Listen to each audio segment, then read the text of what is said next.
This video is sponsored by COVID-19 Omicron Edition. Just when you thought the pandemic was over, coming to an urban centre near you. Remember when zombies were cool? Like 10 years ago?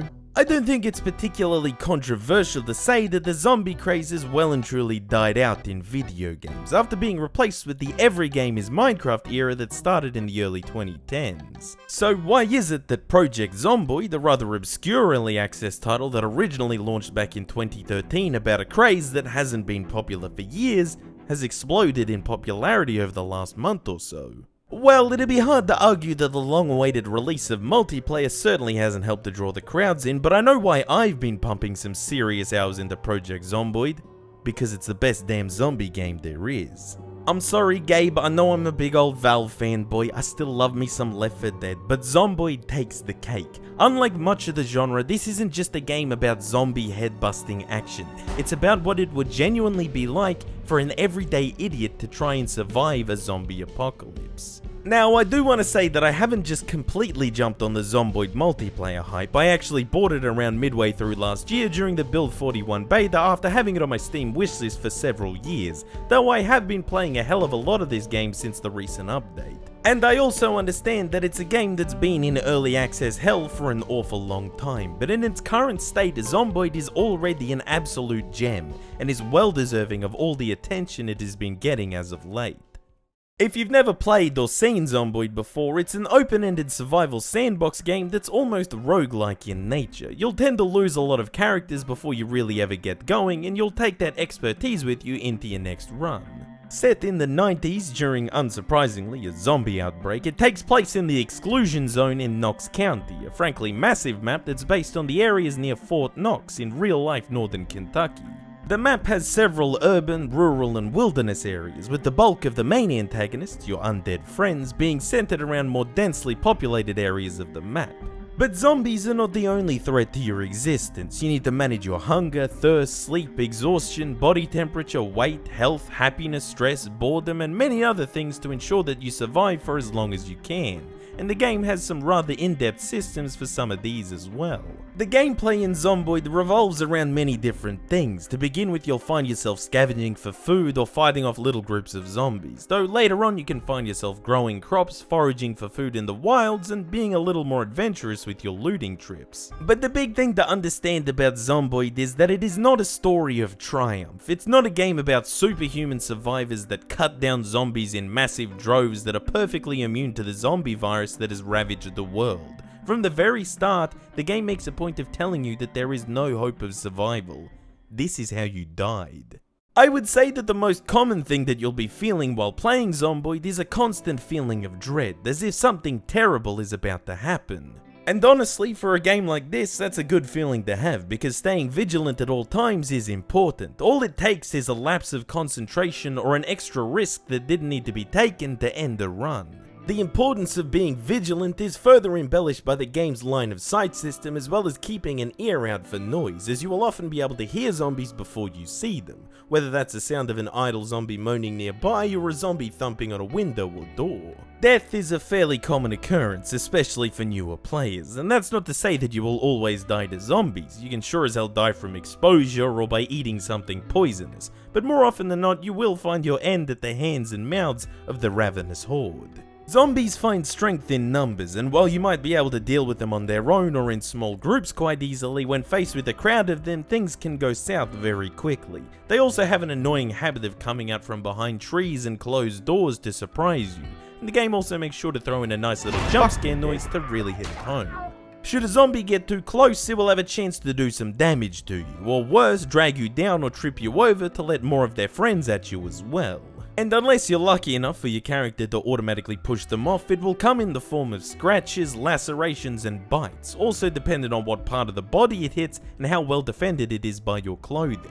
The most deadly thing about being damaged by a zombie is that it brings a risk of infection. Only a measly 7% when scratched, a less measly 25% when lacerated, and a rather unfortunate 100% when bitten. And once infected, there's no coming back. You can drink all the bleach you want. Once you have the disease, over the next few days you will slowly succumb to it, leaving you as just another undead terror to roam the countryside. And that really is one of the most pain-inducing things about Zomboid, knowing that a run that you spent maybe 20 or 30 hours playing can be all over in the blink of an eye. But that's how the game teaches you to remain aware, and what helps keep it exciting even once you have a well-established character. But I don't want to say that the game is super hard or anything, at least not once you have the hang of it. The best thing to do in Zomboid is constantly set yourself short-term goals, whether that's making sure you have enough food, finding a working vehicle, or making sure you have somewhere safe to sleep. And it's also important to be setting yourself the long-term goal of continued survival. After a while, water and electricity will shut off and you won't be able to loot forever. Eventually, you'll need to become self-sufficient, or at least have somewhere to properly bunker down and keep safe. But the most important thing to learn is that you're not the superhuman survivor that you think you would be in a real-life zombie apocalypse. Real talk, mate. You'd be dead within days. Zomboid is as much about learning your limits as it is about learning to play the game, and that limit will vary depending on your character's skills and traits. Like any good sandbox game, Zomboid has a good sense of replayability, and considering its hardcore deaths and unforgiving nature, it's probably a good thing that it does. The most obvious way to showcase this is through its character traits and occupation system, which basically allows you to customize or spec out your character to start with certain skills pre-leveled and also to give you a bonus XP gain for them, as well as other extra abilities or hindrances that will greatly affect your run. You can play as a sneaky burglar and stealth your way around, you can play as a fireman and use your extra prowess to bust some zombie heads, or you can play as an engineer and solve practical problems. Your character also has a number of different levelable skills, all affected by your traits, including your passive strength and fitness skills, which are also affected by your character's weight, as well as weapon proficiencies, crafting and maintenance skills, and survivalist skills, all gaining experience in the usual way, by using them. Skill gain is incredibly slow but can be greatly sped up by reading skill books. They'll provide you with an XP multiplier which will also stack on top of any XP bonuses gained from professions and traits. If you really want to master a skill, and by that I mean get past the first couple of levels, the skill books are more or less required, unless you have an awful lot of patience. Another way to gain valuable skills, just like in real life, is to watch TV. Certain shows for things like cooking or carpentry will be broadcast every now and again, and you can also obtain VHS tapes for shows that can be watched to gain XP as well. It's definitely a handy strategy in the early game to read as much as you can and watch as much TV as you can for free XP, especially before the power goes out. Freedom is also an important quality for a sandbox game to have, and Zomboid gives you plenty of it. You're a little more restricted as to what you can accomplish to begin with, but once you get further into the game and get your skills up, you'll find that your capabilities expand a lot, and the game has a good sense of progression. Once your combat skills go up, you might just be able to take on a few more zombies at once. Once you manage to secure a working vehicle, the map and your scavenging potential opens up a lot more. Once you manage to get a generator home, you can store perishable food and keep it fresh for a long time. And as mentioned earlier, there's many different ways to go about surviving in Zomboid, and the game doesn't tell you how you have to do it. You're dropped into the world and can go off and do as you please from there, just how a proper sandbox should be. You can hang around town and live the life of a scavenger at the risk of facing more zombies, or find a quieter life out in the sticks and live a camping survivalist lifestyle. There's a great choice at hand at how you tackle this game, and it's good to find what works best not only for your character, but for you. Zomboid's map is the same every time you play, but it is massive. Fucking huge, really. There are 4 different starting locations in urban areas to choose from, as well as several other areas that you'll discover as you traverse the map. It also features multiple different game modes as well as challenge scenarios to further embellish its replayability. The game also features a custom sandbox mode, which allows you to change and toggle basically all of the game settings to create a totally customized experience. Another cool feature is the option to continue a save by making a new character after you die, allowing you to then find and kill your old and now undead character to get your loot back. And while it's definitely a nice idea, it's not something I typically do, especially if my character's been alive for several weeks before I die. It wouldn't make a lot of sense for people to just be sitting in a home for several weeks before they actually did anything about that whole apocalypse thing going on outside. Another way that Zomboid embellishes its replayability is by making zombie population and movement dynamic rather than static. It is worth noting that zombies do in fact respawn in this game, which some people might not like the idea of, but it would simply make the later game boring if you could just wipe them out completely. Zombie population will actually increase each day up until it hits a peak, meaning that to begin with, the game will actually become more dangerous over time. And from what I've found, clearing out areas of zombies will tend to leave less zombies respawning there as long as you pass through regularly enough. Plus, if you hate the idea of zombies respawning enough, you can always just turn it off. Metagame events are also an important part of the game, most commonly manifesting in the form of a scream or gunshot off in the distance that will cause zombies to migrate towards the source of the noise, even if it means that they need to pass directly through your safe house to get there. Zombies do slowly mill around and migrate on their own, however, including one time when they happened to migrate into a previously quiet forest path I used to walk through to get back into town, and all of a sudden they were coming out of the trees like it was fucking Vietnam. And speaking of Vietnam flashbacks, the other metagame event that is by far the worst one is the helicopter event, whereby some absolute dickhead in a helicopter decides that it's a great idea to follow you around while simultaneously attracting the attention of every zombie in a mile radius to your exact location. For shit's sake, not the helicopter, piss off. I'm inside. You can't even see me. Fuck off. Fuck this stupid ass helicopter, man. I hate this shitty game. Every time the helicopter event happens, I just imagine the news reporters in the helicopter doing the soy jack point at me as they follow me around. God, I hate helicopters. If I see one in real life, I will fight it. One thing I will say about metagame events is that apart from the helicopter, which thankfully only happens once unless changed in the settings, gunshots and screams still seem to happen just as often, even more than a month or two into the game, which doesn't make a lot of sense. Perhaps further into the game, hordes should just tend to move around on their own a bit more. One fairly sizable portion of the game is its combat, which many people don't seem to be a huge fan of, but I disagree. It's fairly simple, yes, but it works well for the game, and I personally find it quite satisfying, especially the melee. You have two different kinds of melee attacks, a swing with your weapon or a push which can be used to distance yourself from zombies or successfully knock them over, allowing you to attack them while helpless on the ground and do extra damage. Hearing the squelch of a zombie skull being crushed by a crowbar or by the heel of a boot is truly a glorious sound. Alongside the melee combat is the use of firearms, which if you like attracting giant hordes to your location is a great option, along with the fact that unless you have a fair bit of skill with them, you're liable to basically miss everything without using a shotgun. And even then. The combat being fairly straightforward and often encumbering when facing large groups of enemies simply makes sense for the kind of game that Zomboid is. There's no need for it to be an overwhelming mass of input combos and dodge rolls. Again, you're playing as a regular Joe, not a Tekken character. You will find that over time or with characters that have traits suited for fighting that you'll be able to handle bigger groups of zombies at once, but remind yourself that overconfidence is a slow and insidious killer. But look, I don't want to just sit here jerking the game off, because it's far from perfect. There are several things that could do with a bit of a revisitation. And before I get the eventual comment of there's a mod to fix that, I'm not reviewing a mod, am I? If something is enough of an issue that you find it necessary to modify the game in order to play it, then you'd agree that it should simply be a part of the base game. Probably the first thing that comes to mind is the trait system, which needs to be made more dynamic. While some traits can be removed or changed, specifically those that are tied to your character's weight, the vast majority of them are things that permanently affect your character without any chance of changing them. One type of trait that should definitely be made dynamic is anything to do with panicking. Traits like cowardly should probably be removed after a certain number of kills. Panic does slowly reduce over time, but it irks me a little bit when my survivor who has murdered over 1,000 zombies in melee combat still has a mini heart attack when 2 of them are following him. Characters that are smokers should probably get over their addictions after going long enough without a smoke, and hemophobic characters should eventually get used to seeing blood after a while because it's basically unavoidable. Of course, not all traits should be dynamic, but perhaps there should be some additional traits gained after certain milestones are hit, such as total zombie kills or days survived, to make things a little more realistic. I think that the zombie apocalypse would be enough to change most people. The game also really needs to flesh out mood systems more. The one that needs the most work is sadness. The vast majority of the time it is dictated by food. If your character eats something that isn't fresh or is just unappealing to eat, it will add extra sadness points to their how depressed I am total.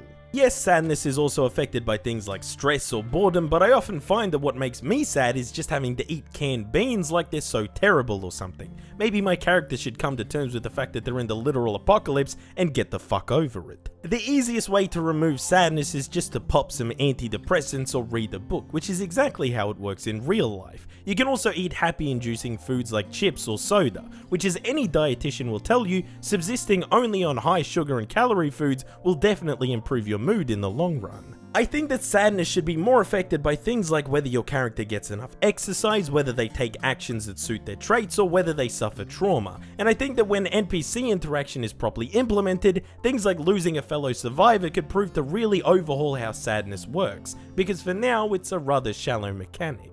One pet peeve I have with how water works is that it can either be safe to drink or tainted, which is fine, but you can also use containers or build a water catcher to catch rainwater, which for some reason is tainted and has to be sterilized. I don't get why rainwater is tainted if it hasn't touched the ground. Another thing that annoys me is that with the building mechanics, you can't actually build a roof per se. You need to build a floor over your walls to act as your roof. But the only way to be able to do that is to be on the same level as your roof, meaning that you need to build stairs up the side of your house first. I guess it works, but it's kind of a weird way to have to go about it. The late game can also tend to drag on a bit. Once you've secured a place to live and have a good supply of food, the game can start to feel a little bit too safe. It could do perhaps with some more content or more things to be able to craft or work towards in a future update. The UI is a bit crap and the inventory system can prove a little cumbersome, and the game can tend to feel a little grindy at times. Though in all honesty, for a survival game like this, that's something you should probably expect. Multiplayer in video games is inherently fun as it adds an extra social aspect to it, and being able to play Zomboid with friends is a lot of fun. However, the multiplayer does have a few issues aside from the extra bugs and lag that it brings, issues that you don't really come across in single player. Firstly, you can't change the game speed in multiplayer, which makes certain tasks a lot more tedious, particularly reading books, which is a mega pain in the balls. You also never feel drowsy or tired at all, meaning that sleep is simply not something that you need to do. This does give you plenty of extra time to read books, but it also means that you just have to sit through every night inside waiting for the time to pass at normal speed, which kinda sucks. And sure, you could go out raiding and looting at night, but what was that about taking unnecessary risks? Plus, it takes the need for sleep out of the game entirely, meaning that's one less thing that you need to worry about. Being drowsy is bad, really bad when you're in combat, so removing it only serves to make the game easier. Another thing about multiplayer is that there's generally less of that hardcore feeling that the single player games have. Sure, you can die just as quickly and easily, but if your mate's still alive, he can just gather your stuff and you can meet up again with a new character. It just takes away some of that edge and provides a more casual experience, which I suppose some people might be looking for. Look, the multiplayer is still heaps of fun, and it's not like it totally ruins the game or anything, but Zomboid is the kind of game that just feels like the proper way to play is in single player, especially since the core of the game's identity is its unforgiving edge. But it's also worth revisiting the fact that Zomboid is an early access game, and the Indie Stone have certainly been in no rush to push updates out the door without getting them to an acceptable standard first. Zomboid first released on Steam back towards the end of 2013, meaning it has been in early access for over 7 years now. And I'm sure there are some people that aren't so happy with how long this game has taken to get to the stage that it's at, but from the developer's perspective, you can't argue that with the recent influx of players that it hasn't paid off. And there is still plenty of content planned for the game, including animals and a hunting system, as well as a planned tech tree of sorts to expand the late game, which as previously mentioned is in need of some extra content. Probably the most anticipated update, however, especially for long-time followers of Zomboid, would be the addition of NPCs, something that could do wonders for the emergent narrative that comes about in each playthrough. I'd personally really be able to like to recruit them and build a sort of post-apocalyptic society and have them fill orders and complete tasks like growing crops and preparing food while I get on with the nitty-gritty of things. It is something that they really need to get right, however. I have played the Superb Survivors mod and the AI in that could do with more than a little bit of work. But seeing how prudent the developers are with releasing updates, I have hope that the NPCs that we see in the future will be a great addition. And when it comes down to it, I suppose I am glad that I waited quite a while to get into Zomboid, because it has come a long way over the years and is now in a state that's well worth what you pay for it. And with some further updates around the corner, the Indie Stone could take this game to even greater heights. It's been a while since the game has hooked me quite like Zomboid has, and having now pumped over 100 hours into it, and with the replayability, freedom and dynamism it has to offer with each run, I can see myself quite easily putting in another 100 more.